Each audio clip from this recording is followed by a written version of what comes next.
In tonight's Eye on America, farmers caught in the middle of a trade war. Janet Shamlian reports from Greenville, Illinois. It's harvest season in America's heartland.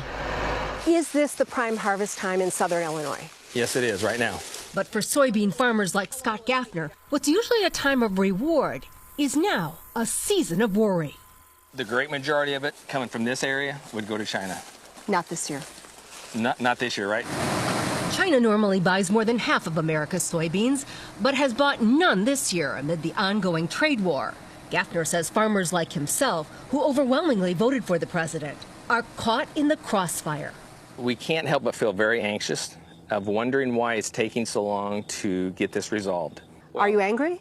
Well, whenever you see the administration meet in Spain and they talk about TikTok instead of farming, whenever we're getting ready to harvest, our clock is already tick-tocking away.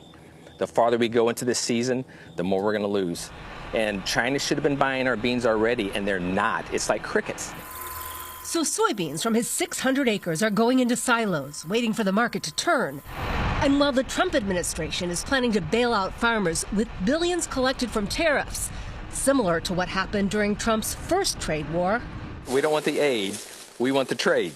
Gaffner says one-time relief is not a long-term solution. If China starts buying elsewhere, which they are doing now, once they establish those trade routes, it becomes more difficult for them to come back to the U.S. to buy their commodities.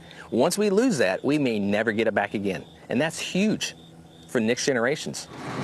Including for his son Cody, who would be the fourth generation to farm the land.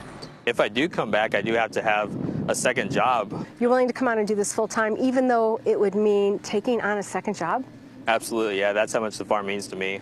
Scott Gaffner took us along as he worked the fields. And so it's kind of like a orchestrated dance. His fixed costs, running tractors and combines, keep coming as fertilizer and seeds are at record highs. But it's more than his bottom line at stake.